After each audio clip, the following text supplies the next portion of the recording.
क्या लोग ये ख्याल किए हुए हैं कि सिर्फ ये कहने से कि हम ईमान ले आए छोड़ दिए जाएंगे और इनकी आजमाइश नहीं की जाएगी? और जो लोग इनसे पहले हो चुके हैं हमने उनको भी आजमाया था और इनको भी आजमाएंगे।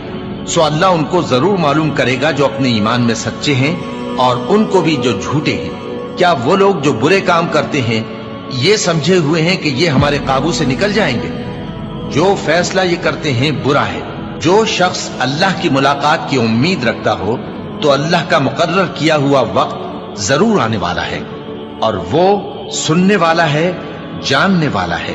और हम किसी कदर खौफ और भूख और माल और जानों और मेवों के नुकसान से तुम्हारी आजमाइश करेंगे। और सब्र करने वालों को बिशारत सुना दो कि उन लोगों पर जब कोई मुसीबत वाक़ई होती है तो कहते हैं कि हम अल्लाह ही का माल हैं और उसी की तरफ लौट कर जाने